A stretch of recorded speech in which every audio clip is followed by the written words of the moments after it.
his sonar, and shapes of an ancient city appeared beneath the water. No one believed him until he pulled up a rusty sign that read "Saloon." What he found down there shocked everyone. Subscribe to the channel and comment where you're watching this video from. Morning arrived over the Sierra foothills like the slow unfolding of a secret. The thin mist that hovered above the lake's surface clung to the air as if reluctant to leave, diffusing the first rays of sunlight into soft gold. The water was utterly still, a glass pane broken only by the distant sweep of an oar or the cry of a gull circling above. Along the far bank, the silhouettes of pine trees stood motionless, their reflections trembling in the faintest ripple of breeze. It was a place that looked as though time had forgotten it, a lake whose calm face hid stories no one cared to ask about anymore. Marcus Hill eased his small motorboat away from the dock, the hum of the engine barely disturbing the quiet. He had done this trip so many times that every movement came with the familiarity of ritual. Check the fuel, adjust the straps on his wetsuit, secure the oxygen tank, tap the gauge twice to make sure the needle didn't stick. He was not a professional diver, just a man who worked hard during the week and found peace beneath the water on weekends. In the town nearby, people knew him as the quiet black man who ferried tourists across the lake in summer and volunteered with the local cleanup group when the season ended. Few realized how deeply the water called to him, or how often he descended into its still depths, collecting bottles, scrap metal, and bits of forgotten machinery from the muddy bottom. For Marcus, the lake was both workplace and sanctuary. He liked how sound changed underwater, how even the beating of his own heart seemed softer there. On the surface, the world moved too quickly. Boats buzzed, phones rang, people filled silence with words. But underwater, there was only breath, movement, and thought. The oxygen hissed rhythmically in his ears. The bubbles drifted upward like tiny silver ghosts, and he could forget the weight of life above him. That morning felt different, though he couldn't say why. Maybe it was the light, the way it shimmered through the mist, or maybe it was something deeper, an instinct that whispered that the lake was ready to show him something. He had set out with no grand plan, just another day of cleaning, another morning in the cool, forgiving silence below. But when he glanced at the old echo sounder fixed to the side of his boat, something unusual flickered on the grainy green screen. It wasn't the usual pattern of scattered dots that marked fallen logs or stones. These lines were too straight, too deliberate, long parallel shadows stretching across the sonar's display, forming a shape that seemed almost architectural. He frowned, adjusted the frequency, and ran the boat in a slow circle. The pattern appeared again, clearer this time. 2 horizontal lines, a rectangular outline, and what looked like the faint suggestion of corners.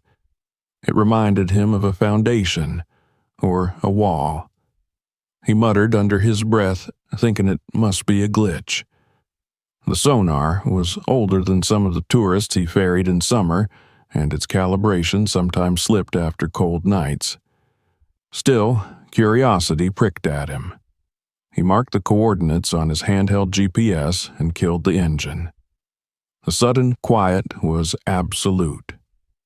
He sat there for a while, the boat rocking gently, his breath visible in the chilly air. Below him, under more than 60 feet of water, something solid waited. He couldn't shake the feeling that he was looking at a message sent from another time. He checked his gear again, out of habit more than necessity, and then slipped into the water. The shock of the cold hit him first, a sharp constriction of the chest, the sudden clarity of sensation that came with total immersion. The sunlight dimmed as he descended, fading from amber to dull green to the color of old glass. The deeper he went, the thicker the water seemed to become. Tiny specks of silt floated before his face mask, swirling lazily as his movements disturbed them. He followed the thin nylon guideline attached to the buoy above, careful not to stir up too much sediment. The bottom came into view slowly, like a photograph developing in the dark. First rocks, then mud, and finally, something man-made. He moved closer, angling his flashlight downward. The beam cut through the gloom and revealed a section of weathered wood half buried in silt. His pulse quickened. He brushed away the thin layer of mud, and shapes began to appear. Vertical planks, iron nails corroded to orange dust, a beam that once must have held up a wall. He raised the flashlight higher. Letters emerged faintly from the grain, carved deep but softened by time and water. S-A-L.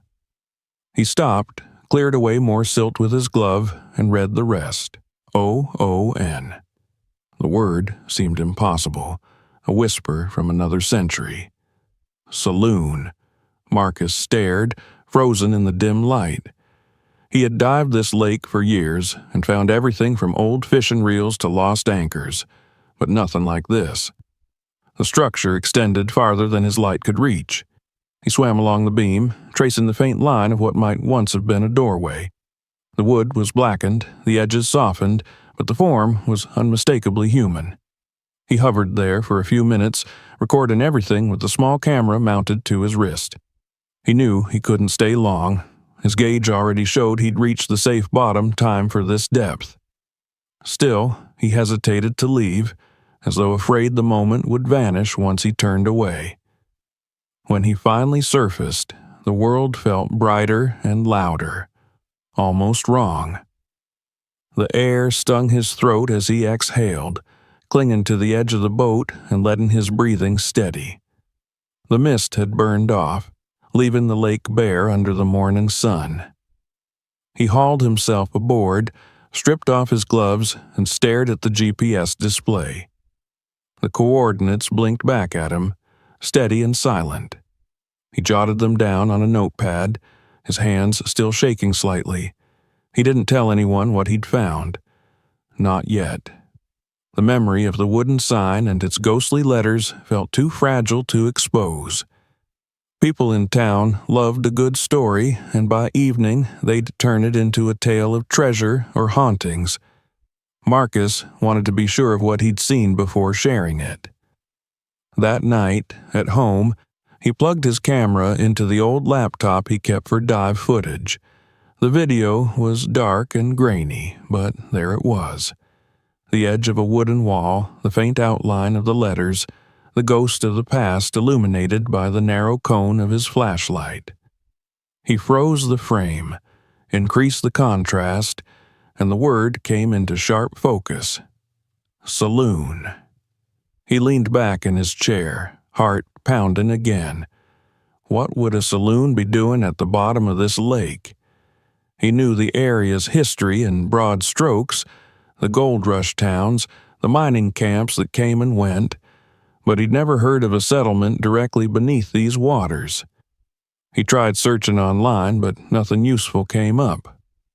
The official records listed only the dam, completed 70 years earlier to control seasonal flooding from the mountains. There were vague mentions of displaced settlements, but no names, no maps. Sleep didn't come easily that night. He kept seeing the letters in his mind, glowing faintly through the murk. The next morning, before the sun was up, he was already back at the dock. The air smelled of pine and gasoline, and the sky was streaked with thin violet clouds. He told himself he'd just double-check the sonar, rule out a glitch, but deep down he knew better. The discovery had hooked something inside him, a mix of wonder and determination. He spent the day crisscrossing the lake, running sonar sweeps in long, patient lines. The screen showed more of those impossible shapes, straight corridors, square outlines, a faint ridge that looked suspiciously like a street. By noon, he had filled several pages of his notebook with coordinates. Each new mark on the map expanded the picture in his mind.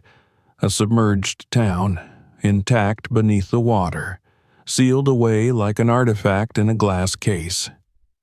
When he finally shut off the motor and let the boat drift, he felt an odd sense of reverence.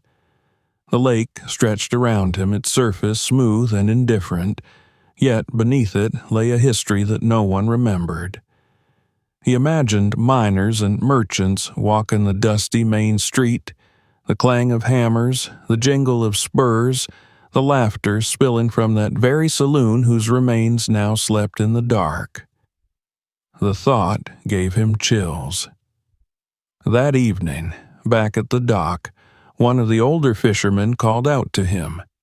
"Find anything interesting down there, Hill?" Marcus forced a smile and shook his head. "Just junk," he said, and loaded his gear into the truck. But as he drove away, the weight of what he'd seen pressed heavier on his mind. He wasn't sure what he would do next, only that he couldn't ignore it. At home, he spread the notes and sketches across his kitchen table. The lines formed a pattern, streets, perhaps, or the grid of foundations. The coordinates fell into neat alignment, too precise to be coincidence. He realized he was looking at something deliberate, planned, a town. And if a saloon survived under the water, what else might still be there? A post office, a church, a bank? The thought sent a current of excitement through him.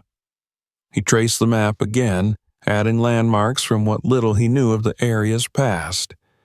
Each mark drew him deeper into the mystery. The house was silent except for the ticking of the old wall clock, yet Marcus felt surrounded by distant echoes, voices from another age, muffled by time and water. Before going to bed, he wrote a single line in his notebook. City under the lake, real? Then, beneath it, he added, check county archives. He didn't know it yet, but that small note would change everything. The next chapter of his life, and the lake's hidden story, was waiting in the dust of forgotten records and in the darkness beneath the water where an entire town still slept. The following morning, Marcus woke before dawn to the smell of rain. It wasn't falling yet, but the air carried that heavy scent of wet earth and pine needles that meant the sky was thinking about it. He sat at the kitchen table with a cup of coffee and the notebook he had filled the night before. The map he'd sketched, those lines that could only have been streets, stared back at him, daring him to prove it real. The single word, saloon, from his dive footage had become more than a curiosity. It was a challenge. Somewhere under 60 feet of cold water was a story no one had told in 100 years, and, for reasons he couldn't quite explain, he felt responsible for finding it. He knew the next step had to be research. The lake wasn't new. It had been there since long before he was born. If an entire town truly lay beneath it, someone, somewhere, must have recorded it. But when he asked around the small town of Auburn Hills, most people shrugged or laughed. One old fisherman told him, "Sure, they flooded plenty of things when they built that dam. Barns, farms, maybe a few shacks, but a whole town? You've been watching too many treasure shows." Marcus smiled politely and said nothing. He had learned long ago that conviction was something best kept private until the proof was undeniable. At the county library, the air was thick with dust and quiet. Shelves of old records stood in tall rows, their drawers full of paper that smelled faintly of smoke and age. The woman at the front desk looked at him curiously when he asked about pre-dam settlements. "You mean before the reservoir?" "That's all way back in the archives," she said, leading him to a dim room lined with microfilm readers. She left him there with a stack of reels, and he spent the rest of the morning feeding them into the machine. watching headlines flicker past in ghostly black and white. Flood threatens valley, mining town evacuated, dam project approved. By noon, he had found it, a name that made his pulse quicken.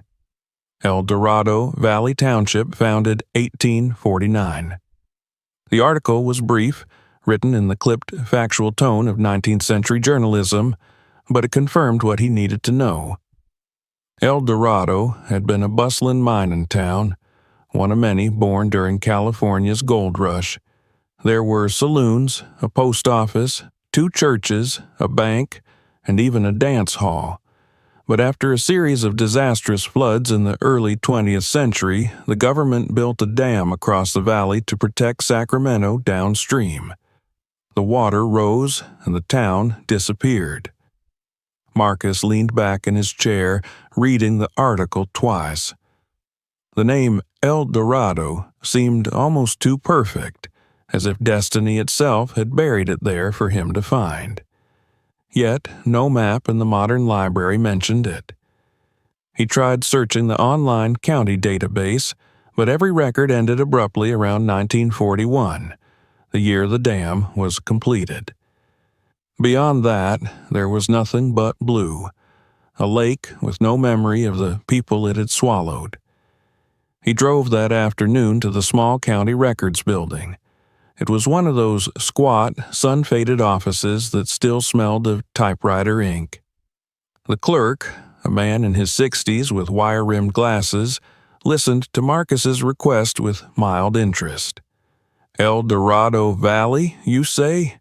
Haven't heard that one in a long time. My grandfather used to talk about it. Said his uncle mined there when he was young. Whole town got wiped off the map when they filled the basin. You're telling me you found something down there?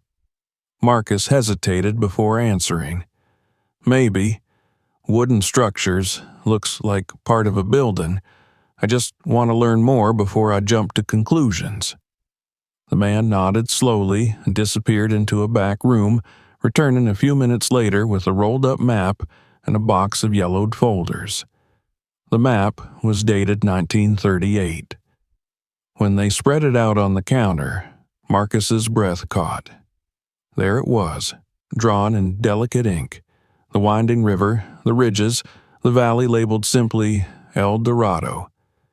The streets were named after trees: oak, pine, maple. A line ran straight through the center of town, marked Main Street.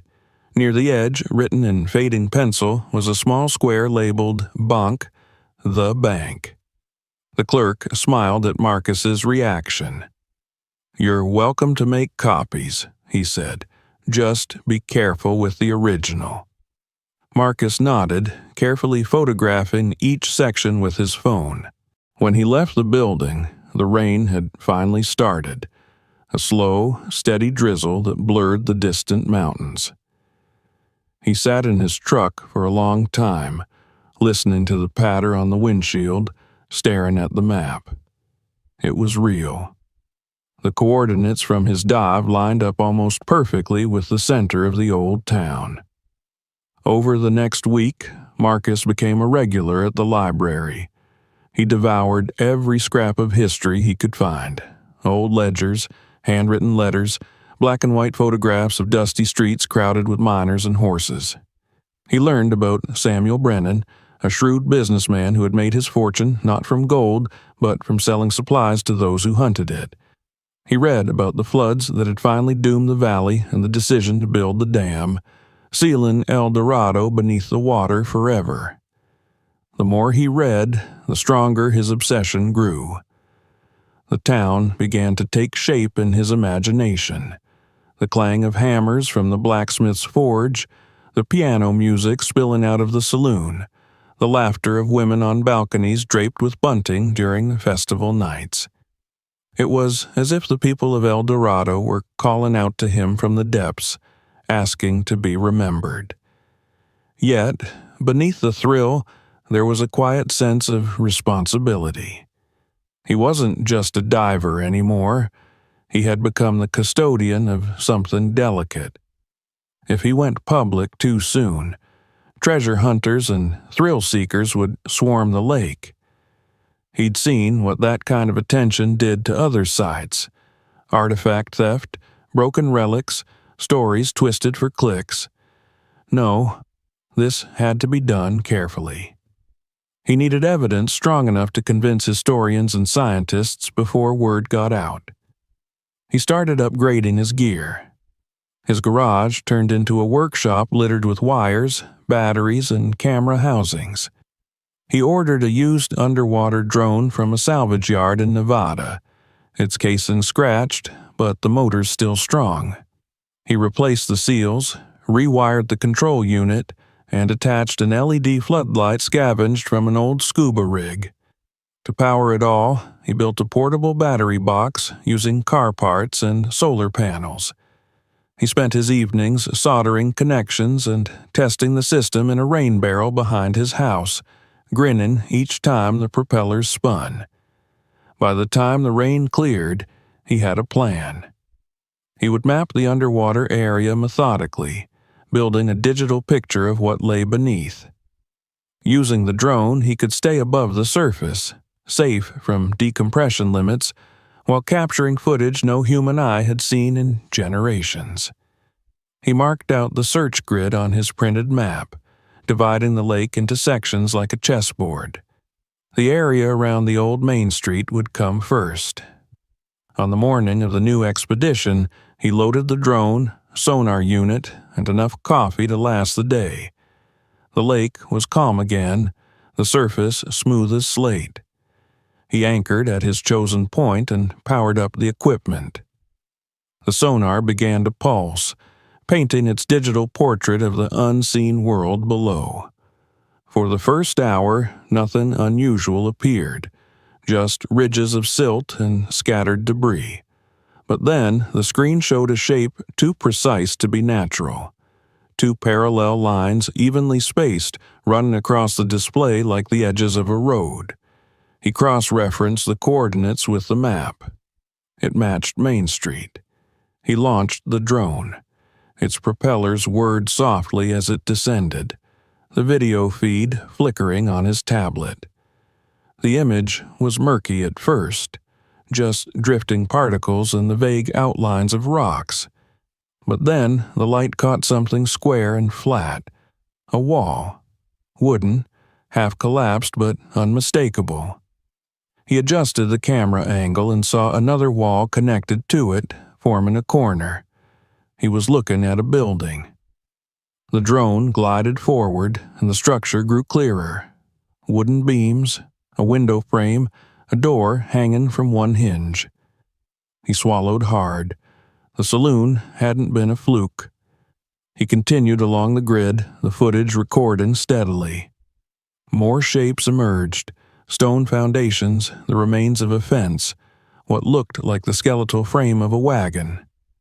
The deeper he went, the more the town seemed to reveal itself, piece by piece. Each discovery added to the growing mosaic in his mind. He was mapping the ghost of El Dorado. By afternoon, clouds had gathered again, and the light turned silver. He retrieved the drone and saved the footage. When he reviewed it later, he could trace the faint lines of streets, the grid of what had once been a living place. For the first time, he saw the scale of it, blocks upon blocks of human effort buried and forgotten. The realization left him quiet, almost reverent. That night, Marcus spread out his notes on the table once more. The copies of old maps, the newspaper clippings, the new sonar scans, all of it formed a single story now. The town wasn't a rumor. It was there, waiting. And if the saloon and the streets still stood, then surely something else had survived too. Maybe the bank mentioned on the map, the one marked only as Bunk near the edge of town. He closed his notebook and stared out the window at the faint reflection of the moon on the lake. He didn't notice the hours passing. Somewhere out there, beneath that calm, silver surface, lay El Dorado, its story sealed in darkness, its gold, long forgotten, but its spirit intact. Marcus felt an almost physical pull toward it, the same way a magnet finds true north.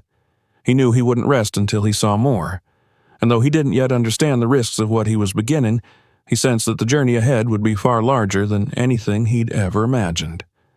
Morning broke over the lake with the pale stillness that comes after several days of rain.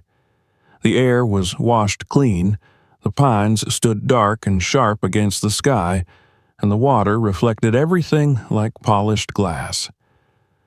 Marcus Hill stood at the dock, loading his gear into the small boat he had converted into a floating workshop. The smell of damp earth and gasoline mingled as he checked his checklist one final time. Oxygen tanks filled, sonar system calibrated, underwater drone charged, camera lenses cleaned and sealed. It wasn't just a dive anymore. It was a mission, and the excitement mixed uneasily with a sense of gravity he couldn't shake. He knew he was about to look further into the lake's heart than anyone in decades, and he couldn't tell if that thought thrilled him or made him afraid. The old fisherman from the previous week watched him from a nearby pier. "Back again, huh?" the man called. Marcus just smiled. "Still cleaning up the bottom," he said, though both knew that wasn't true. He didn't owe anyone explanations. The story he was chasing belonged to the silence of the water now. With a push of his foot, the boat drifted away from the dock. The motor sputtered, then hummed into a steady rhythm as he steered toward the middle of the lake. The lake was deep in that part of the valley, more than 100 feet in places, its bed uneven with the remnants of ridges and roads. He knew every contour of it from his sonar scans, each mark representing something man-made, walls, corners, and even what might have been the outline of a bridge. Today, he intended to map the largest section yet. He adjusted the heading to match the coordinates of Main Street from the 1938 map, then anchored the boat above the grid he had marked the night before. He set up his equipment carefully. The drone, freshly repaired, sat on a small rack at the stern, its LED lights bright even under daylight. The sonar unit emitted slow, rhythmic pings that pulsed through the water like a heartbeat. Marcus checked the readings, the patterns unfolding on the screen, familiar and strangely comforting. Each pulse painted a deeper picture of what was hidden below. The straight edges of foundations, the faint ridges of what once might have been boardwalks or fences. Every new pass revealed a little more of El Dorado's bones. After an hour of scanning, Marcus saw something different. The sonar displayed a dense, irregular shape lying slightly apart from the grid of streets at the edge of what the old map labeled as Market Row. It was long and narrow, with sharp angles, and the shadow it cast on the sonar image was unlike anything else. For a moment, he thought it might be a part of a collapsed roof or even a buried rail car. But the proportions were too regular, the density too uniform. He ran the scan again at a different angle. The outline was unmistakable now, metallic, smooth, and large. Something that didn't belong to the 19th century. He leaned closer to the screen. The image reminded him of wings. His pulse quickened as realization dawned. It looked like an aircraft, a plane, resting quietly at the bottom of the lake. But that didn't make sense. The town had been flooded decades before aircraft were common in the area. The dam went up in the 40s. Planes didn't start flying over this region until years later. He double-checked the coordinates, and a cold shiver ran down his spine when he realized that the point matched a note in one of the county accident reports he had read. A hydroplane had disappeared over the lake in 1986, its wreckage never recovered. The coincidence was uncanny. The wreck had fallen almost exactly above the original center of town. Marcus sat back, staring at the silent water around him. Beneath his boat lay 2 centuries of history layered like sediment. A town born from gold and fire, and above it, a modern ghost of twisted metal and vanished lives. The lake was a graveyard of ambitions from miners to pilots. He felt suddenly small, a witness to a history too vast to comprehend. He decided to investigate the aircraft later. For now, his goal remained the town. He wanted the clearest footage of the submerged streets yet, something he could use to convince professionals to help him preserve the site. He positioned the drone above the coordinates of Main Street and slowly lowered it into the water. The light from the LEDs shimmered against the surface before vanishing into the greenish dark. He put on the headset and watched the live feed flicker to life. At first, there was nothing but murk and drifting silt. Then, as the drone descended, shapes began to form. The image steadied, revealing a row of low stone foundations half buried in the mud. Marcus maneuvered the controls delicately, guiding the drone forward. The walls rose out of the darkness like monuments, their edges softened by years underwater. A few still bore traces of paint, peeling white and faded blue, clinging to splintered wood. He turned the drone left, following what must have been the main road. Along its edges lay fragments of metal and glass, perhaps lanterns, tools, or the remains of carriages. He increased the drone's altitude slightly, tilting the camera downward to capture the entire scene. The outlines of a street stretched ahead, framed by 2 parallel rows of buildings. He could almost see it alive again. Miners walking past, a wagon rolling over dusty ground, music echoing from open doors. The thought made his chest tighten. Beneath all the silt and decay, there was still something human in those ruins, a trace of laughter, work, and hope frozen in place. The sonar pulsed again, and a new shape appeared near the edge of his grid. It was a rectangle larger than the others, with distinct right angles and a thicker return signal, indicating solid construction. He matched its coordinates with the old map and smiled when he saw the note, Bank of El Dorado. That was his next target. If he could find the bank, he might find records or objects that survived inside. Unlike wood, metal, and stone, could endure the water's slow erasure. He guided the drone toward the site, but the current near the edge of the valley grew stronger. The feed flickered, and for a moment he thought he'd lost control, but then the camera stabilized. The structure loomed ahead, a rectangular shell of brick and rusted iron beams. The roof had collapsed inward long ago, and sediment filled most of the interior, but the doorway still stood like a gate into another century. Marcus maneuvered closer, careful not to stir up the silt. Inside, his lights illuminated fragments of desks, metal filing drawers, and something bulky lying half buried near the corner. He zoomed in.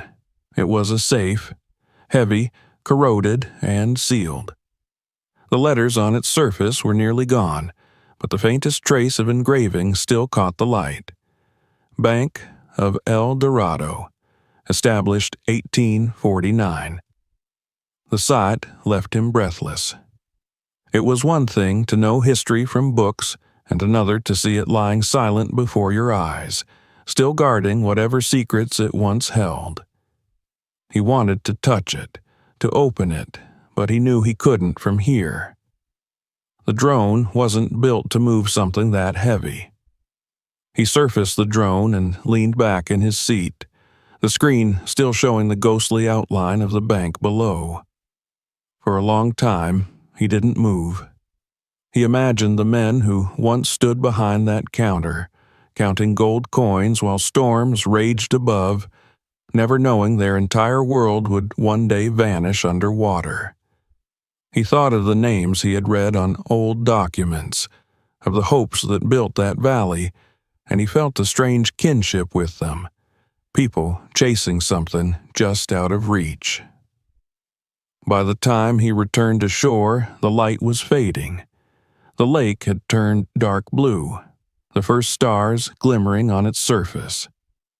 Marcus packed his equipment and drove home in silence, the drone footage still looping in his mind. He didn't watch it right away. Instead, he sat on his porch, listening to the wind in the trees. The discovery of the bank changed everything. It wasn't just proof of the town's existence. It was tangible history, something no one could deny.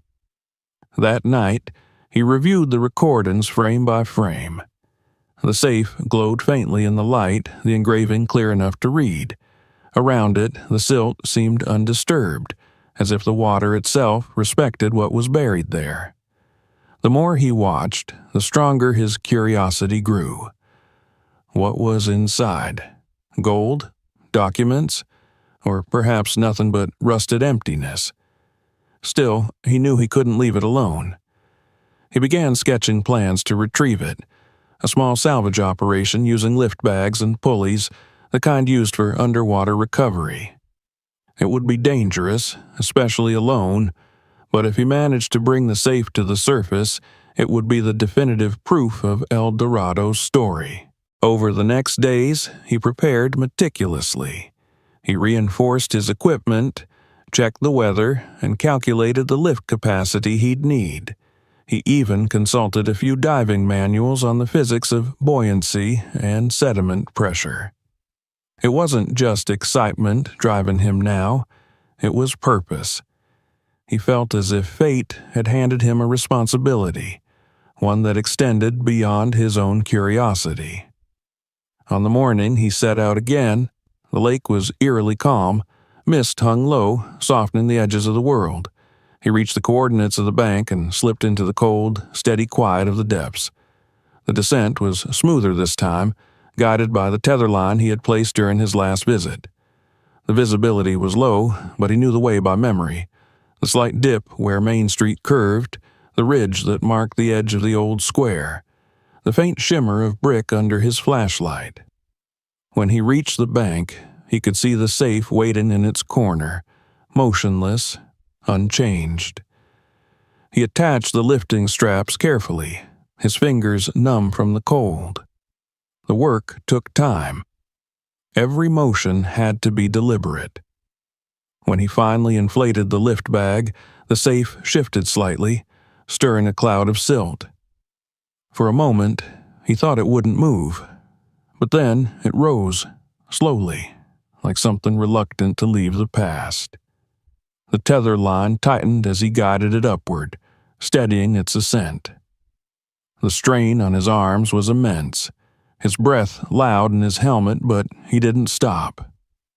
When he finally surfaced, the morning light blinded him. The safe bobbed beside him, dripping and heavy, a monument to endurance. By the time he hauled it into the boat, exhaustion had replaced exhilaration.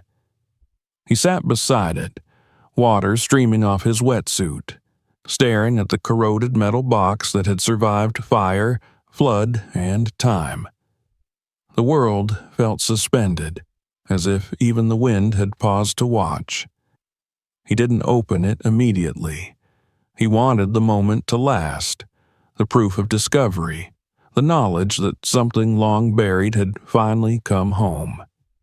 As he steered back toward shore, the weight of the safe seemed almost symbolic, a piece of history resting beside him, heavy with untold stories. The reflection of the sun shimmered on the surface of the lake, and for the first time Marcus felt he understood what it meant to uncover the past, not to find treasure, but to give voice to silence. He knew that the days ahead would change everything. The town of El Dorado was no longer a rumor whispered in the dark.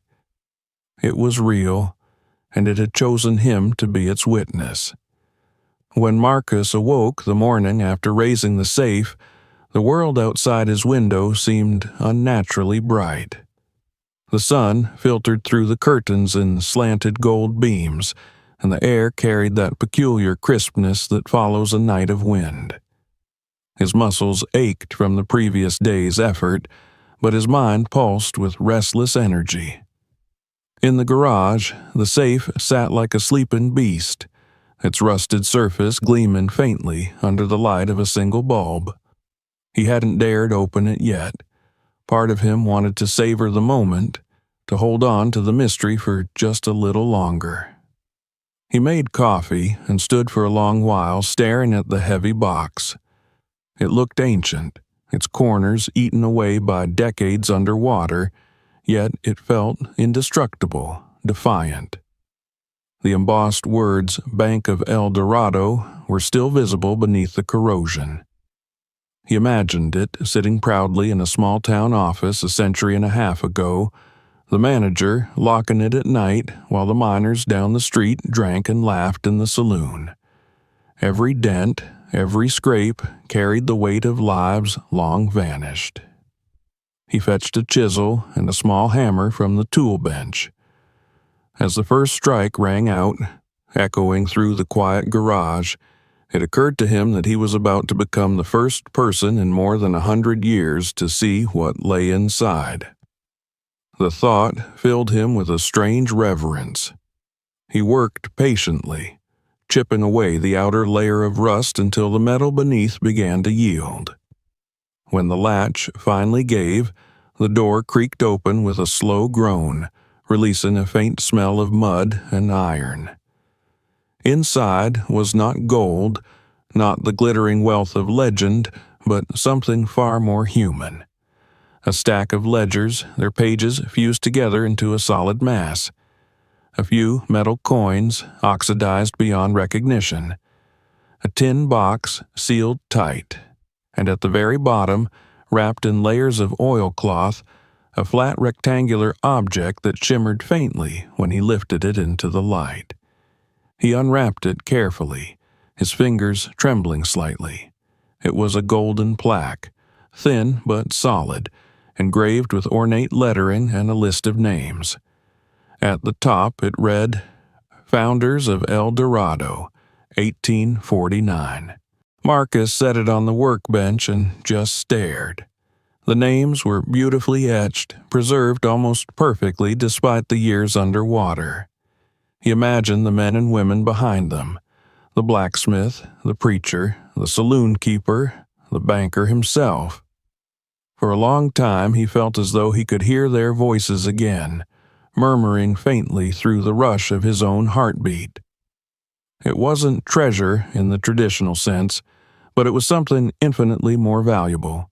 Proof that the town had existed, that these people had lived and dreamed and built something worth remembering. He cleaned the plaque gently and placed it in a padded crate. By the time he finished, the morning had slipped into afternoon. He called the local historical society and left a message, explaining that he had found what might be a significant artifact. He didn't mention the exact location yet. He wasn't ready to surrender that piece of knowledge to anyone else. For now, he needed to protect the site until professionals could assess it properly. That evening, he returned to the lake. The sky was streaked with copper and purple, the water calm as glass. The boat rocked gently under his weight as he sat at the stern, looking toward the coordinates where the bank still lay. He felt something close to awe, but also a rising sense of responsibility. The discovery was no longer just his secret. It was a part of history that belonged to everyone. He thought of how fragile such things could be, how quickly greed or carelessness could destroy centuries of preservation. The following day brought a sudden change. News of the safe had spread faster than he expected. He hadn't told anyone, but somehow word leaked. A reporter from a local paper showed up at the dock asking questions, and two men with metal detectors hovered around the shoreline pretending to fish. Marcus deflected politely, saying he had simply recovered a piece of debris. Yet he knew that the story would soon outgrow his control. People had always been drawn to the idea of lost gold, and even the faintest whisper of it could ignite imaginations. That night, he couldn't sleep. He sat at his desk, reviewing the drone footage again. The images of the bank appeared on the screen like a dream, slowly revealing itself. The collapsed walls, the skeletal remains of furniture, the safe's corner illuminated in the beam of his light. He zoomed in on one frame and noticed something he hadn't seen before. A faint glint behind the rubble on the far side of the room. It could have been anything, perhaps a reflection from the silt, but to Marcus it looked like more metal, perhaps part of the old wiring or even another container. The thought stirred a new curiosity. He knew he needed to go back, not just to document the bank, but to secure what he could before others tried to intrude. The next morning, he checked his equipment again. The oxygen tanks were full, the drone batteries charged, the sonar recalibrated. He moved through the preparations automatically, the motions as familiar as breathing. But beneath the calm surface of his focus lay tension. He could feel the invisible weight of the lake pressing against him even before he entered it. When he arrived at the site, the weather had turned. A wind swept down from the mountains, rippling the water and scattering the first fallen leaves of the season across the surface. The light had that pale quality that makes everything look sharper, colder. Marcus anchored the boat at the same coordinates, lowered the drone into the water, and descended after it. The first touch of the cold enveloped him instantly, seeping through the wetsuit, clinging to his skin like a second layer. As he descended, the colors drained from the world. The surface light vanished above him, replaced by a thick green haze. He followed the tether line slowly, the faint hum of the drone just ahead. When he reached the bottom, his flashlight beam revealed the familiar landscape of ruins, beams, foundations, remnants of human effort scattered across centuries of silt. The drone hovered near the bank's entrance, its lights glowing like twin eyes in the dark. He moved inside carefully, keeping close to the wall. The water was still, disturbed only by the slow pulse of his bubbles. The safe was gone now, leaving a rectangular impression in the mud. The space where it had rested seemed emptier than before, like a missing tooth in a smile. He directed the drone toward the area behind the rubble. The glint he had seen on the footage was still there, half buried in silt. With gentle movements, he brushed it clear. It wasn't another safe, but an old metal sign. The words were nearly gone, but he could just make them out. El Dorado Savings and Loan. He lifted it slowly, careful not to stir the sediment too much, and secured it to the retrieval line. As he did, a faint vibration ran through the ground beneath him. A shift, almost imperceptible, like the movement of something settling deeper. He froze. The dam engineers had warned in reports decades ago that submerged wooden structures could collapse over time as gases built up inside them. He backed away instinctively, but the vibration stopped as suddenly as it had begun. He forced himself to breathe slowly, to stay calm. He spent another 10 minutes documenting the interior before ascending. When he broke the surface, the air felt almost painfully bright. He hauled the sign aboard, washed it gently, and studied it in the sunlight.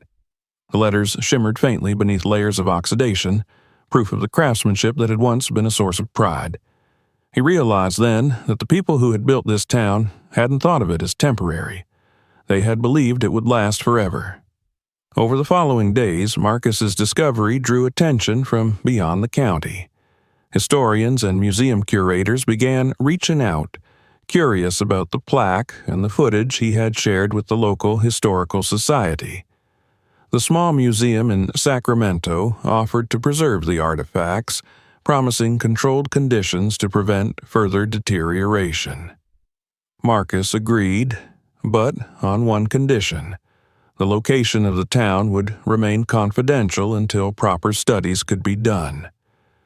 Even so, the lake began to attract visitors. Curious onlookers arrived at the docks, their questions relentless. Some carried cameras, others simply stared out over the water as though expecting the ghostly outlines of buildings to rise from below. Marcus found the attention both gratifying and unnerving. The secret that had once been his alone was now spreading, and with it came a responsibility he had not anticipated.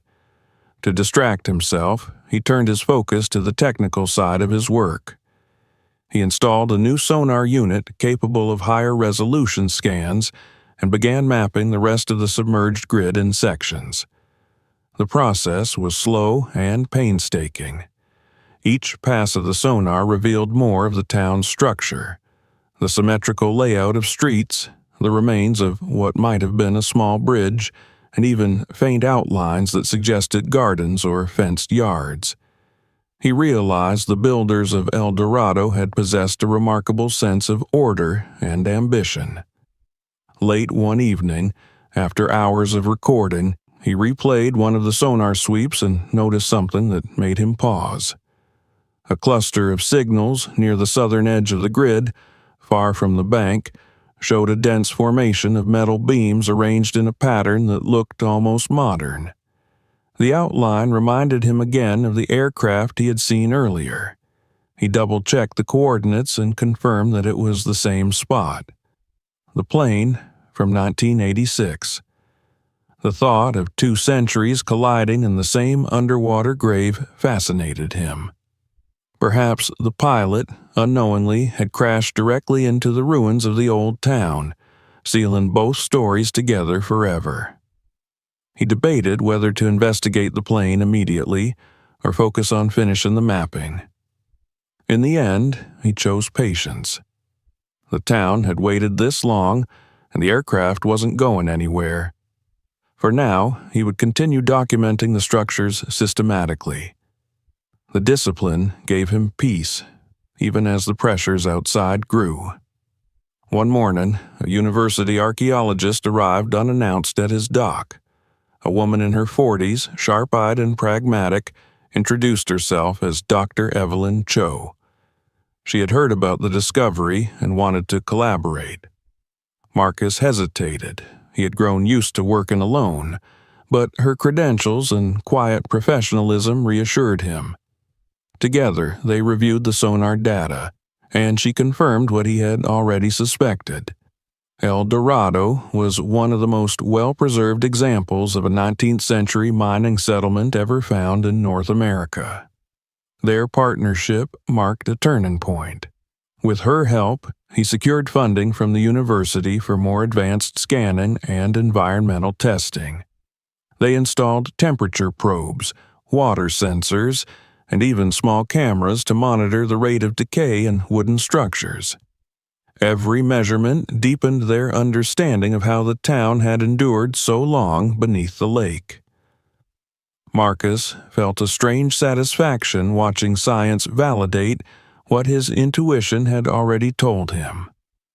The lake wasn't just a place of loss. It was a vault of memory, preserving everything in perfect stillness. By late autumn, the nights grew colder and fog returned to the valley. Marcus often found himself alone on the water again, long after the others had left. The lights from the shore glimmered faintly in the distance, but the lake around him was pitch dark, its surface like polished obsidian. Sometimes he would cut the engine and just drift, listening to the faint lapping of waves against the hull, imagining the world beneath him. The bank, the saloon, the silent streets, all sleeping under a shroud of silt and time. It was during one of those quiet nights that he realized the true meaning of what he'd found. The gold, the buildings, the relics. They were just remnants. The real discovery was the endurance of human ambition. These people had carved a town from wilderness faced floods and failure, and still built something beautiful enough to last beyond their own lives. The safe he'd raised, the plaque inside, it wasn't about wealth. It was about proof that people, even when forgotten, could leave behind something that refused to vanish. When Marcus finally returned home, he placed the golden plaque on a stand by his desk. Under the lamp's soft light, the engraved names gleamed faintly, each one a whisper from another world. He thought of the road ahead, the deeper dives, the aircraft waiting to be explored, the maps still incomplete. The story of El Dorado wasn't over yet. But, for now, he allowed himself a rare moment of peace, knowing that the past, though buried, was no longer lost. The lake had given up its first secret, and it was only a matter of time before it surrendered the rest. The frost had come early that year, painting the pines around the lake in thin silver, and each morning the air seemed colder, sharper, as if nature itself was holding its breath. Marcus could see his reflection in the still water when he arrived at dawn, his face lined with exhaustion but alive with purpose. The discovery of the golden plaque had transformed him from an anonymous diver into someone constantly under watch. Journalists calling, historians writing, strangers showing up at the docks with questions or wild theories. It all felt strange, unreal. He had wanted recognition once, but now he only longed for the quiet he'd lost. The lake had given him something priceless and taken something in return. He stood at the edge of the pier, hands deep in his jacket pockets, the mist swirling around his legs. The surface of the water was a perfect mirror, unbroken except for a faint ripple in the distance. Somewhere beneath that calm face lay the heart of El Dorado, the town that had slept for almost 2 centuries. The bank, the saloon, the silent streets, they had become a second home to him, a world where the noise of the modern world could not reach. And now another layer waited below that, a mystery of a different time. The sonar images from his last survey had been unmistakable. There was something metallic, something with symmetry too deliberate to be natural. The plane from 1986. For days he had postponed exploring it. Every time he thought of the wreck, something inside him hesitated, as though the lake itself were warning him not to go further. But curiosity had its own current, and once it caught you, there was no swimming against it. The archaeologists from the university were focused on the town, setting up their equipment on the northern shore, scanning old foundations and collecting sediment samples. Marcus had told no one about the aircraft, not even Evelyn Cho. He wasn't hiding it out of selfishness, but because he felt something deeply personal about it, an instinct that this last secret wasn't just history. It was unfinished business. He set out just after sunrise, the air biting at his cheeks. The boat's engine hummed quietly as he crossed the lake, the cold mist rising around him like breath from unseen lungs. The coordinates of the wreck lay near the southern edge, where the valley floor dipped sharply. He had marked it months earlier on his sonar grid, but now he would see it with his own eyes. When he reached the location, he cut the engine and let the boat drift. The silence that followed was absolute. He checked his oxygen tanks, tightened the straps on his wetsuit, and lowered the drone first. The small machine whirred softly as it sank into the green-black water, its light fading as it descended. The screen flickered with static before the image steadied. The murky darkness parted to reveal shapes emerging from the silt. A curved fuselage, a broken wing, the remains of propellers twisted like ribbons. Marcus leaned closer, his heart hammering. The wreck was remarkably intact, its outline unmistakable. He guided the drone around the perimeter, the light catching glints of metal where paint had long since peeled away. On the side of the fuselage, barely visible beneath layers of algae and rust, he made out the faint letters LA 4180. He didn't need to look it up. The number was etched into his memory from the accident report. The hydroplane that had gone down here nearly 40 years ago. He could almost picture it now. A sunny afternoon, the pilot banking low over the water, something going wrong, engine failure, a gust of wind, and then silence as the plane vanished into the lake. The official records had said the passengers escaped before it sank. But why had it never been recovered? The depth, perhaps, or the dangerous terrain of submerged debris that made salvage impossible.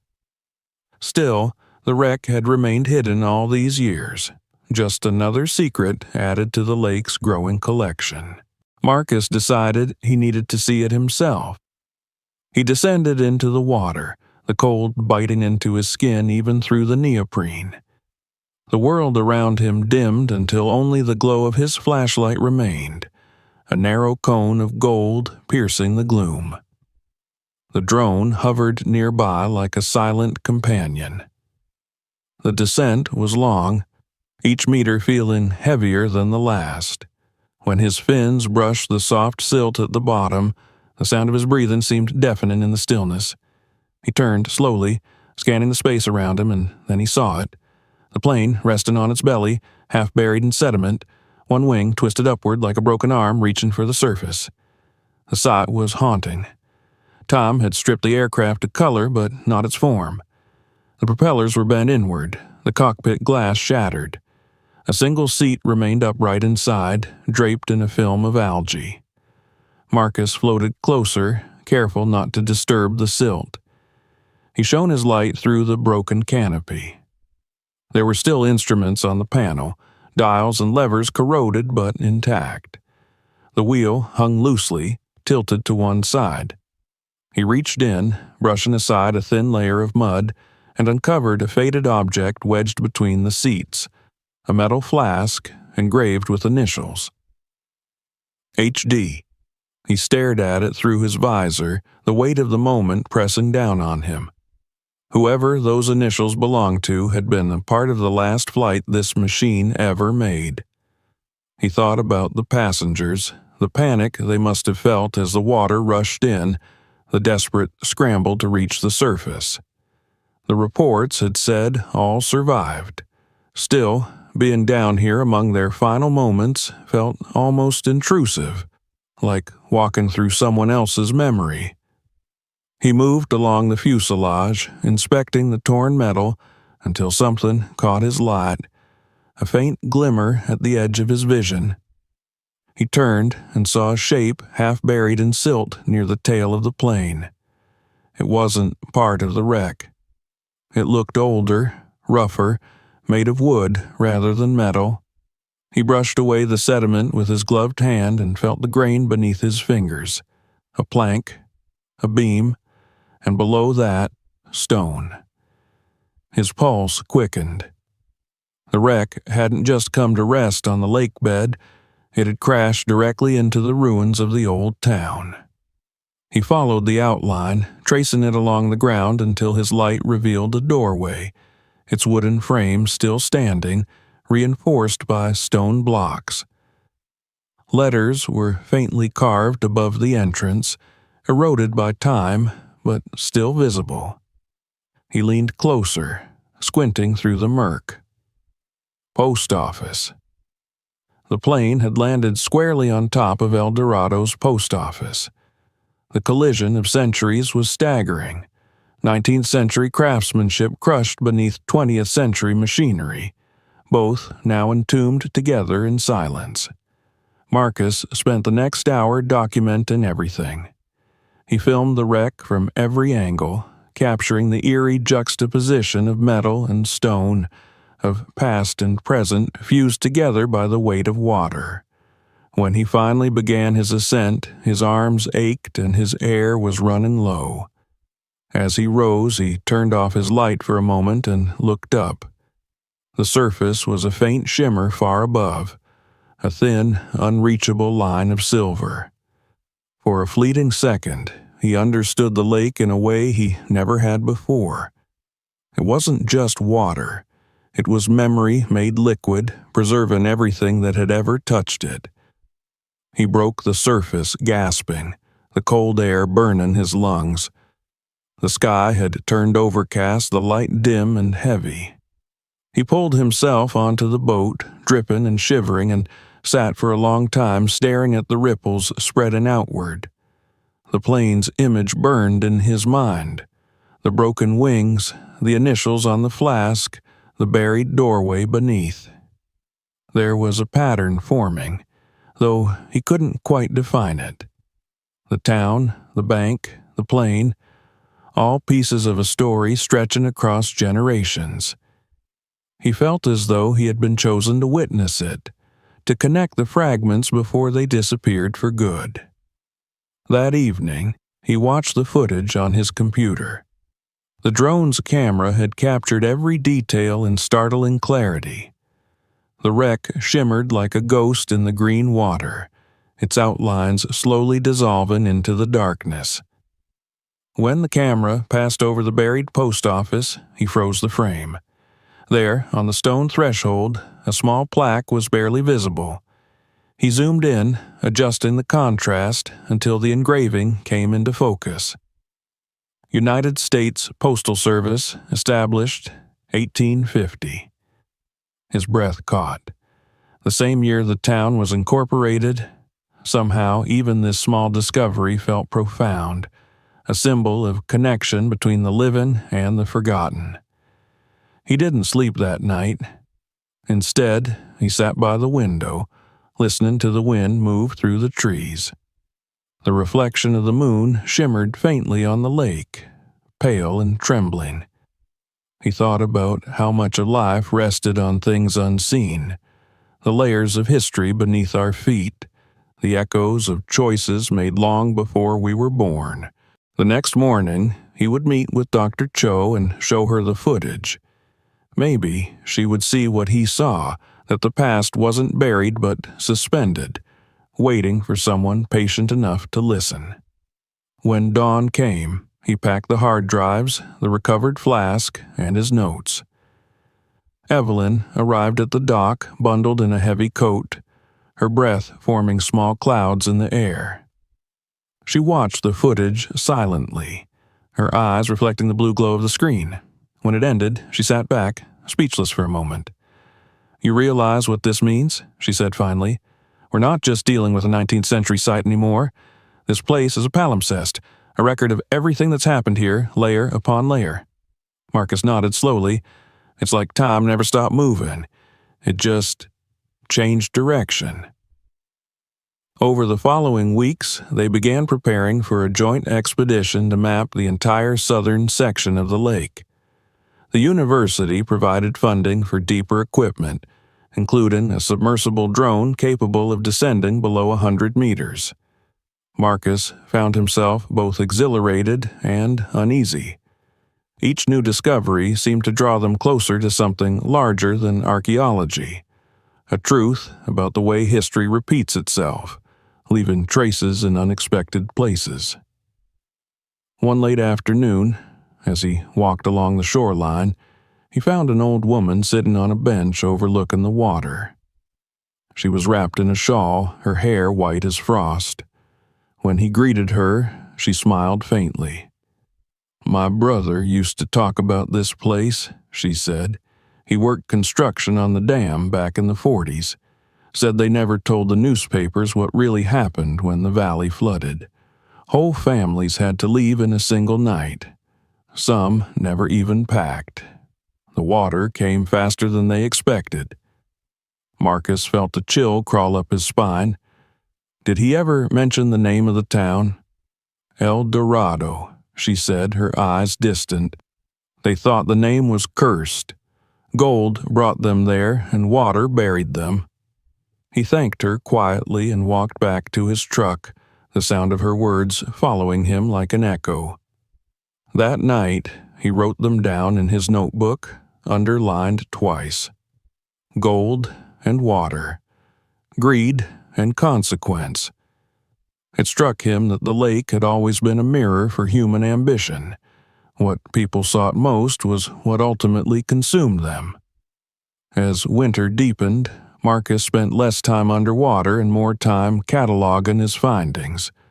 The safe, the plaque, the sign from the bank, the footage of the post office. All were carefully preserved and labeled. Yet, no matter how much evidence he gathered, he couldn't shake the feeling that the story wasn't finished. There was something he hadn't yet seen, something waiting in the dark water. Every night, he dreamed of the lake, its depths alive with faint light, as if the town itself were calling him back. On the last day of the year, he returned once more to the dock. The lake was frozen at the edges, thin sheets of ice cracking softly against the pier. The sun hung low, pale and distant. Marcus stood there for a long time, watching the water breathe beneath the ice, and whispered into the wind, "I'll come back." Because he knew that even after all the discoveries, all the proof, the lake still held its final secret, and he wasn't done listening.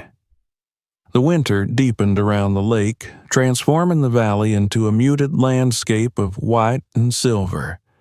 Frost gathered on the pine branches, and the surface of the water glistened under a thin crust of ice that crept outward from the banks.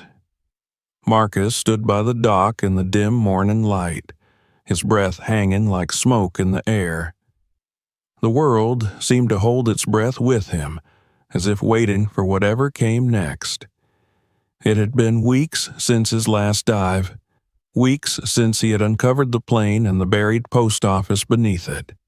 And though the discoveries had brought him attention and admiration, they had also brought an uneasy quiet into his soul. He had begun to dream of the lake almost every night. Dark corridors stretching endlessly beneath the surface, walls whispering in voices that weren't quite real. He always awoke with his heart pounding, drenched in sweat, staring into the shadows as if they might still be moving.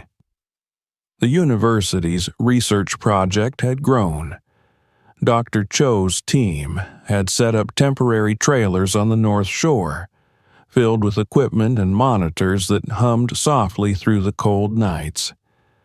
They were studying the rate of decay in the submerged town, measuring the oxygen levels in the deepest water, and running simulations on how the structures had survived for so long. Marcus often visited, helping where he could, but he spent most of his time alone. He had never been comfortable in crowds, and now the academic bustle only made him feel more distant from the thing he loved. The lake didn't belong to data or reports. It was something alive, something that demanded respect rather than analysis. One morning, as he reviewed the sonar logs from the last month, he noticed something that made him pause. There was a new disturbance in one of the southern readings, a faint echo pattern that hadn't been there before. It wasn't a natural shape, it had symmetry, depth, and the density of metal. But the location was odd, far from the known wreckage or structures, almost beyond the edge of the valley basin. He marked the coordinates, frowning. Maybe it was a glitch, but something about it didn't sit right. He decided he would check it himself the next day before telling anyone else. The sky was gray the following morning, a flat sheet of cloud that promised snow. They launched before dawn, the hum of the motor muffled by fog. The water was colder than he remembered, the kind of cold that sank into bone and stayed there. When he reached the coordinates, the sonar pulsed again, and the same shape appeared, a narrow, elongated form lying just above the slope where the lake bed dropped into darkness. Marcus lowered the drone, watching the screen as the camera descended through the murk. The light caught the edge of something smooth, metallic, and cylindrical. It wasn't a plane or a boat. It was too regular, too intact. As he adjusted the angle, the image sharpened. It looked like a piece of machinery, some kind of large pipe or chamber, half buried in silt. He blinked at the screen. It made no sense. The dam had been built upstream. There shouldn't be industrial debris here. The construction logs he'd read didn't mention anything like it. He steered the drone closer, his heartbeat quickening. The camera's light swept across the surface, revealing faded paint beneath layers of algae. There were markings, letters barely visible but still legible. P-Valve Unit 1940. His mind raced. It was part of the original dam infrastructure, perhaps a pressure valve system abandoned during the flooding. But why was it here, far from the dam itself? And more importantly, why was it intact? Marcus decided to go down himself. He couldn't resist the pull of the unknown any longer. He geared up carefully, checking his tank pressure twice, and descended along the drone's tether line. The first 30 feet were easy, cold but clear. Then, as he reached deeper water, visibility dropped sharply. The beam of his light illuminated only a few feet ahead, a swirling fog of sediment drifting like smoke. When he finally saw the metallic structure, it loomed out of the gloom like a sleeping giant. He reached out and touched it.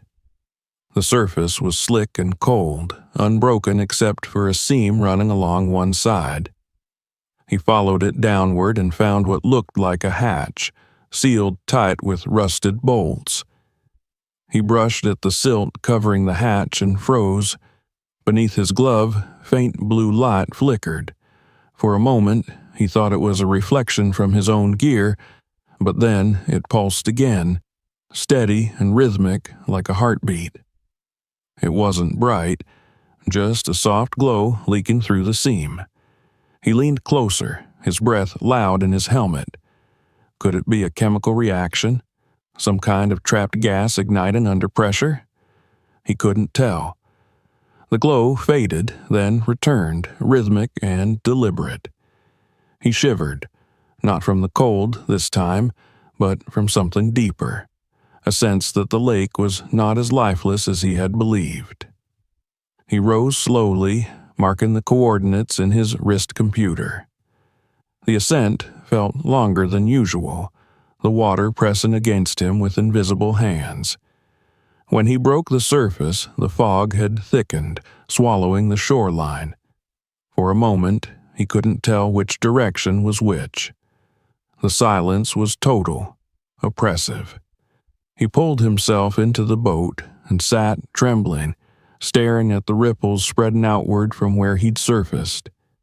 The glow, the hidden machinery, it all felt too deliberate, too purposeful. And yet, when he later showed the footage to Dr. Cho, she frowned and shook her head. "There's nothing here," she said. "The feed cuts out halfway through the descent. Maybe a magnetic interference from the valve casing. The depth's high enough for anomalies." Marcus stared at the screen. The footage was dark, the light cutting off just before the moment he remembered touching the hatch. The glow wasn't there. The recording ended in static. "It was glowing," he said quietly, almost to himself. There was light inside. She gave him a patient smile. "Marcus, fatigue and cold can play tricks underwater. You've been diving too often. Take a few days off, let the lake rest." Her tone was kind but dismissive. He didn't argue. There was no point. But as he walked away, the image of that slow, pulsing blue light burned in his mind, as vivid as the day he had first seen the saloon sign. The next week brought heavy snow. The university packed up their equipment and left, promising to return in spring. Marcus stayed. He couldn't leave, not when the lake was whispering unfinished stories beneath its frozen skin. He spent his days studying maps, cross-referencing construction blueprints of the dam with the sonar scans he'd collected. The more he looked, the stranger it seemed. There were discrepancies, sections of pipework that didn't match the official records, entire corridors unaccounted for. It was as if someone had built more beneath the water than anyone was ever meant to know. One night, unable to sleep, he drove back to the dock. The snow had stopped, and the sky was clear, the stars mirrored perfectly in the lake below. He sat on the pier with a thermos of coffee, listening to the ice shift and groan. Then, faintly, he heard something else. A low hum, so deep it felt rather than sounded. It came from below, steady and rhythmic, almost mechanical. The hairs on his arms rose. He turned off his flashlight and leaned over the edge, staring into the black water. The hum grew louder, resonating through the wood beneath him. He whispered aloud without realizing, "You're still alive down there, aren't you?" The sound stopped as suddenly as it had begun. The silence returned, but Marcus no longer felt alone. He sat for a long time, the cold biting into his fingers before finally heading home. In the following days, he tried to rationalize what he'd experienced. Machinery could sometimes vibrate under changes in temperature, he told himself. The dam wasn't far. Perhaps he had heard pressure adjustments from the main valves. Yet, deep down, he knew that wasn't it. The sound had come from the southern basin, from the same coordinates where the glowing hatch waited. Something was active there, after all these decades. He felt torn between fear and fascination. Finally, he made his decision. On the first clear morning, he would dive again.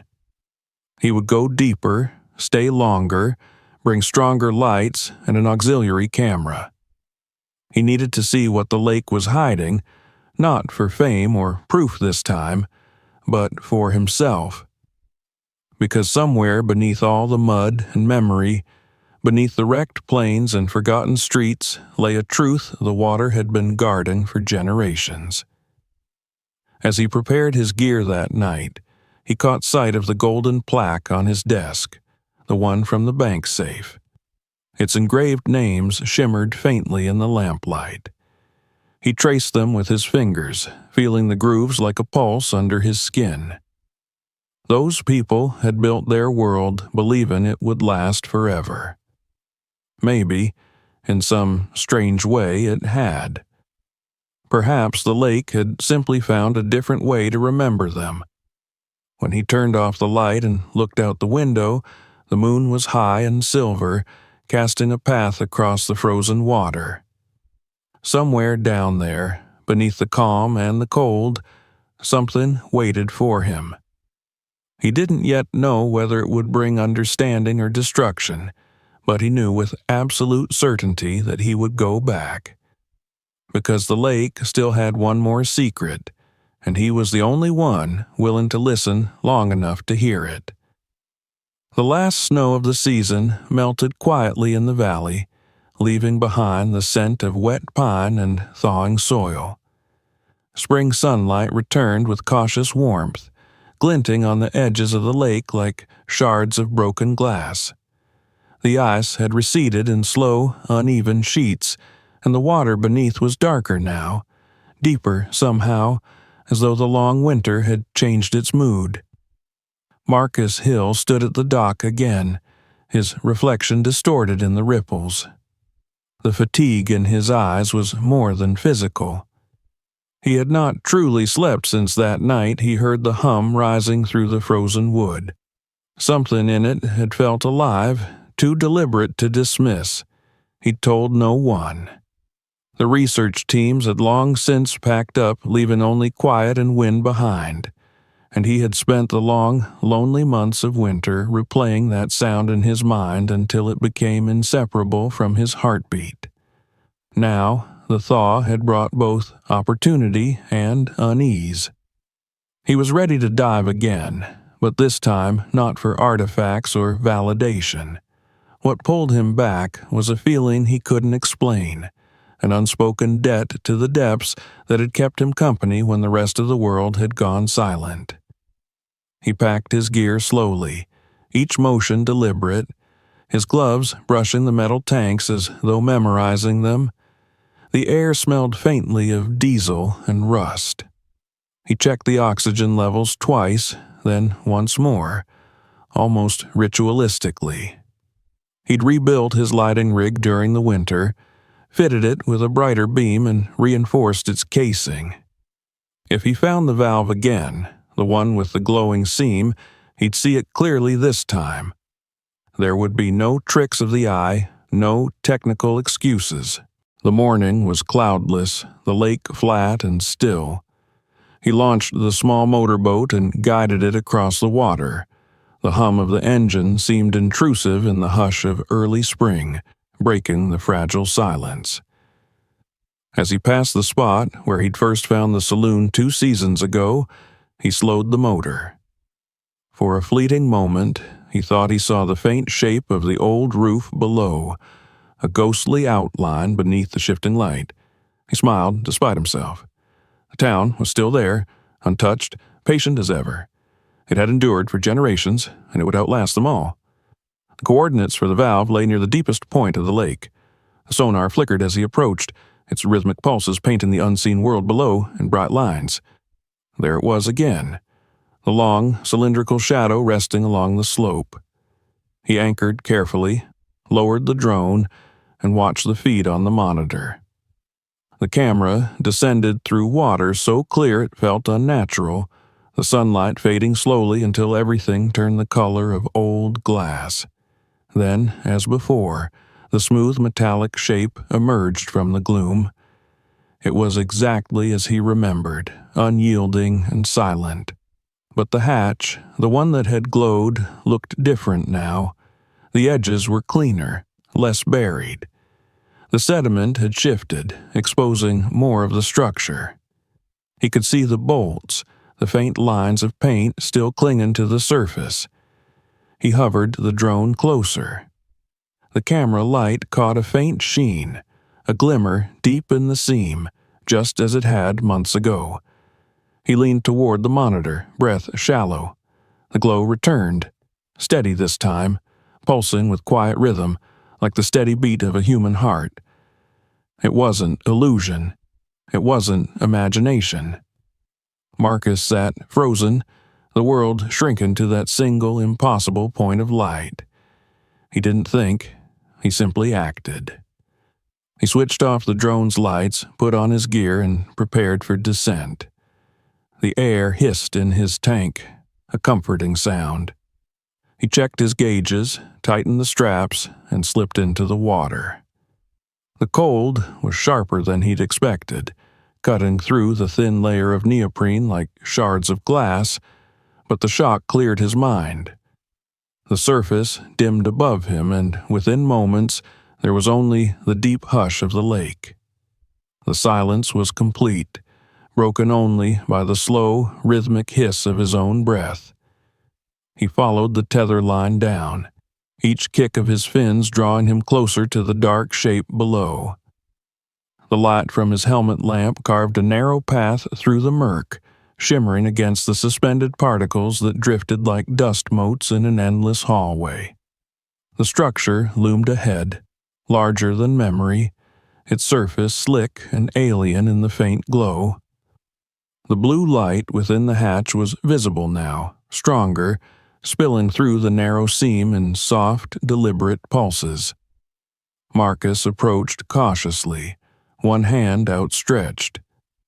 The metal vibrated faintly beneath his fingertips, alive with something that felt almost like breath. He traced the seam of the hatch, feeling the texture beneath his gloves. It was warmer than the surrounding water, impossibly so.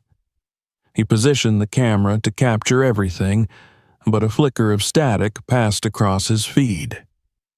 The recording stuttered once, twice, then froze. He didn't care. He couldn't look away.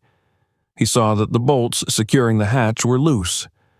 Perhaps the pressure of time had corroded them. Perhaps they had been tampered with long ago. He hesitated only a moment before taking out the wrench clipped to his belt. The first bolt turned easily, flaking rust drifting away in the slow motion. The second was harder, and the effort sent a sharp jolt up his arm. He paused, steadying his breath. The light beneath the hatch pulsed faster, as if responding to him. It was almost hypnotic, the rhythm syncing with his own heartbeat. He reached for the final bolt. When it gave, the sound was not a creak, but a sigh, deep and soft, as if the lake itself were exhaling. A thin cloud of air escaped from the seam, shimmering with tiny bubbles that caught the light like silver dust. Then the hatch cracked open. The glow spilled out in a bright, liquid pulse, illuminating everything around him in hues of blue and gold. It wasn't mechanical light, not the harsh fluorescence of machinery, but something softer, organic, almost serene. Marcus shielded his eyes, though the brightness didn't burn. Instead, it surrounded him with warmth, chasing away the cold of the water. He tried to peer inside, but the light was too dense, too fluid, as though it were alive, swirling gently behind the open hatch. He could see faint shapes within it, metal girders, pipes, perhaps remnants of machinery long dormant. Yet, the deeper he looked, the less he understood what he was seeing. The blue light pulsed again, slower now, and for a fleeting second he thought he saw movement, a shadow passing behind the glow. Something, or someone, had been sealed within. His breath caught, and the regulator hissed loudly in his ears. He stepped back instinctively, his fin brushing the lake bed, sending a cloud of silt rising around him. The light dimmed slightly, as though reacting to the disturbance. Then, from somewhere within the structure, a low vibration echoed through the water. It was the same hum he had heard that night months ago, only stronger now, fuller. It wasn't frightening. It was aware. The sound resonated through his chest, through the metal of his tank, through the bones of his hands. He wanted to speak, to say something, though to what, he didn't know. A sudden pressure shift pushed him backward. The hatch sealed itself again with a dull, heavy thud, the light vanishing instantly. The hum faded, replaced once more by silence. Marcus hovered there in the dark, his heart hammering. The hatch was closed, the seam smooth again, as if it had never been opened. He checked his gauges. The oxygen was lower than he'd thought. His hands shook as he grabbed the tether line and began his ascent. The upward journey felt endless, his body heavy, the cold seeping into his veins. When he finally broke the surface, he gasped, dragging in lungfuls of crisp air. The sunlight seemed impossibly bright. He climbed into the boat, collapsing onto the wet floorboards. His mind was racing, but no words would come. The hum still echoed faintly in his bones, like a memory too strong to fade. The hatch, the light, the warmth, it had all been real. He knew it. He stared out at the water, its calm surface betraying nothing of what lay beneath. Whatever he had awakened, or glimpsed, had returned to its sleep, but not before acknowledging him. In the days that followed, Marcus said nothing. He avoided the university team when they returned, speaking only when necessary. They noticed his change, but didn't press. He spent hours on the shore instead, sketching diagrams from memory, trying to make sense of the structure he had seen. It wasn't part of the original dam. The materials were too advanced, the design unlike anything from the 1940s. He sent fragments of his sonar data to a friend in Sacramento who worked in civil engineering, and the reply came back puzzled. "Whatever you found," the message said, "it's not on any record, and if it's really there, it wasn't built by the dam contractors. Be careful, Marcus." He read the message once, then closed his laptop. there was nothing more to say. The lake had kept its secrets for nearly 2 centuries, and now, after all his searching, it had finally shown him one, but not in a way the world could ever understand. Maybe some truths weren't meant to be documented, only witnessed. That evening, he sat on the dock as the sun set behind the hills. The water glowed gold, calm and unbroken.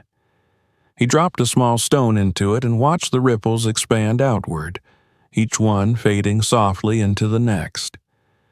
He thought of the miners and their dream of gold, of the families who had built the town and lost it to rising water, of the pilot whose plane had fallen onto a post office built a century before his birth. Every life, every dream, layered here beneath his feet, preserved in stillness. He smiled faintly, realizing that in all his searching for buried treasure, what he had truly uncovered was the endurance of memory itself. The lake wasn't haunted by ghosts, it was held together by them. It was the sum of every heartbeat that had ever echoed through the valley, of every voice swallowed by time, but never lost. And now, somewhere deep below, one of those voices had answered him. When darkness finally settled, Marcus turned off his flashlight and sat listening. The lake was quiet again, the only sound the gentle lapping of water against the wooden pier. Yet, in the silence, he could still sense it, the faint, steady rhythm pulsing deep below, not threatening, not mournful, just alive. The heartbeat of El Dorado, still echoing through the centuries. He whispered into the night, barely audible over the breeze, "I hear you." And for the first time in months, he felt peace. Subscribe now. You won't believe what we uncover next. If you enjoyed this story, hit that subscribe button so you don't miss the next deep dive into the secrets buried beneath America's forgotten places. Watch our other videos for more unbelievable true stories, and share this video with your friends. Someone you know will be